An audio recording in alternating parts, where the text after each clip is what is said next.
Hello, and welcome to our Cerenade video.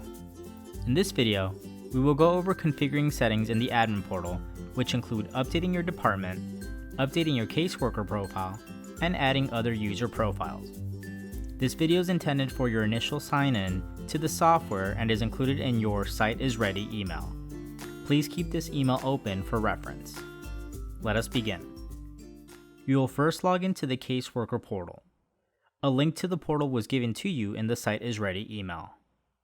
Login credentials were also included. Please use those and proceed to log in. You are now in the caseworker portal, an area that allows you to create cases, clients, work on forms, and much more.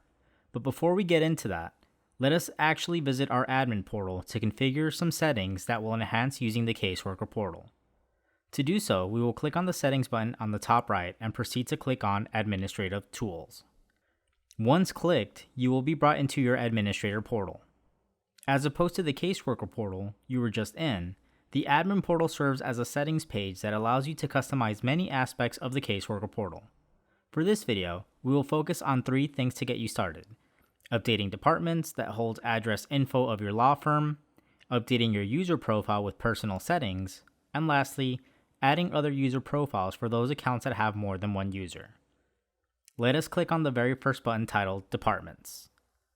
You will see a department titled Default. This department was created when your site was installed. However, no info is in that department.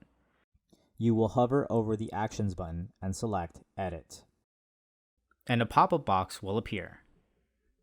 You will first enter the name. You will enter your organization's name, such as the Law Firm of Cerenade. You will enter the street number and the street name. You will notice below it will replicate the information. No changes need to be made here unless it appears wrong. You will then enter the unit type and the unit number.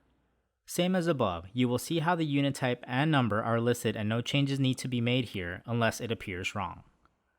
You will then enter the city, the state, the zip code, the province if it applies, the postal code if it applies, the country, the phone number, fax number, the office email, and state ID number if it applies. Once finished, you will click on Save. Your department has now been updated and will auto-populate onto forms asking for that info. If you have more than one location, you can add more departments by clicking on Add Departments. The pop-up box will appear, allowing you to enter the secondary location. Once you enter the info and save this, these 2 departments now become an option to auto-populate onto forms. You would simply select a department at the time of creating a case.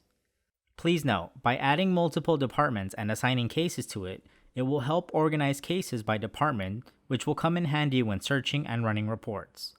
Also, you can limit a user's access to a department, limiting what they can and can't view in terms of cases and client info. We will cover that later in this video.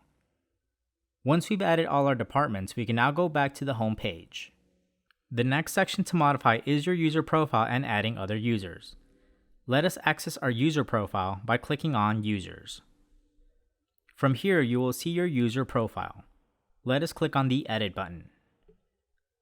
You are now inside your user profile. It is now up to you to fill out the areas you see. The benefit of adding info in these areas are these can be auto-populated onto forms where to ask for attorney info. Additionally, by adding an email, you can receive email notifications for reminders anytime someone submits a questionnaire, and much more. If you add your cell phone number, you can receive a text message if you have the option module titled SMS notifications. Please take time adding info where necessary. Also, keep note that you must check the departments that applies to your profile. By checking all departments, this gives you access to view all cases and info, regardless of which department the case has been assigned. Once you've added this info, you will see some default settings you can apply. In the Client section, you can check to have clients automatically assigned to you in their client profile. Automatically check clients can send message in case you have messaging optional module. And lastly, automatically check caseworker receives auto email to receive emails when getting a message from your clients. In the Case section, you can set by default to be automatically assigned to a case, to be assigned regardless of which user creates a case, and also automatically have the Transfer to Forms button checked in the case profile. so that your info always transfers onto the forms on all cases created.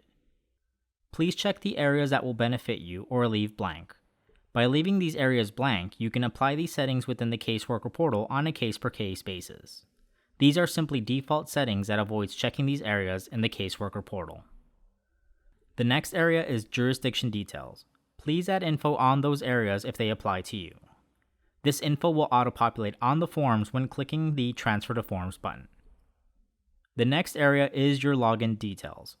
This area will give you the ability to change your login info as well as set limits as to when you can access your account. By default, it will list your email as your username. You can leave it as is or apply any username you prefer, not necessarily your email. The password provided to you is not listed for security purposes. However, you can update it. Keep in mind that your password can also be updated in the caseworker portal. The next section has by default that you can access the software every day of the week, at all times, and has no expiration. If you're the admin, more than likely you will leave the settings as is. This is intended if you have staff who you do not wish to access on certain days of the week, times outside of business hours, or add an expiration in case you don't want them accessing it forever. Lastly, you will see your access rights. This is giving you the ability to do all tasks. Because you are the main administrator, you will give yourself access to everything. This means access to all cases, clients, able to delete, and so on. Now that we finally updated your profile, let us go to the Save button up top. Once saved, your settings and info will now reflect onto the caseworker portal. Before we end this, what about adding other users? Maybe you signed up with 2 or more users, or maybe you just want the attorney's info saved on a profile, even though they won't be using the software, but to transfer their info onto forms. To add these people, let us go back to the user section and click on Add Caseworker. Just like we saw previously, we will now create a profile for the fellow staff member. You can select their type, adding info where it applies, and make sure to select the departments they are assigned to. As mentioned before, if you assign them to all departments, they can view all cases and clients. If you only assign them to one, then they will only see cases and clients assigned to that specific department. You will check default settings that applies, and lastly, add jurisdiction details. If you are simply creating a profile for a staff member who won't be accessing the caseworker portal, such as an attorney, you can click Save up top and their profile will still be eligible to be linked to a case and have their info transferred to forms. However, if this profile you are creating is for someone who will be using the caseworker portal, meaning you have a subscription for 2 or more users, you will click on Create Account at the bottom. Once clicked, you will now see the login info, the days and times limiting when they can use it, and lastly, the expiration date. Either leave it as is, or you can set limits to their access of the caseworker portal. You will also see the access rights, meaning you can limit what they can and can't do in the caseworker portal. Be sure to select the areas you wish for the caseworker to access. Before we save up top, a couple things to highlight. One thing is the administrative rights in the access rights. By default, only your profile has this allowed, which gives you the ability to come into the admin portal and make changes. If creating a profile for another user, it is not necessary to give them access and should be given to few individuals as they hold tools to modify many settings. Proceed with caution on who to give this access. Also, make sure that the enabled box is checked so that they can access the caseworker portal. Once you've applied their access rights and checked the enabled box, you will click on Save. You have now updated your profile and added fellow caseworkers. Both can now go into the caseworker portal, log in with the credentials you assign, and proceed to work on client profiles, cases, forms, and so forth. Please provide those users with the link to log into the caseworker portal, as well as their login credentials you just created. We are now done modifying these settings in the admin for now. You can click on the settings button on the top right and click on Caseworker module.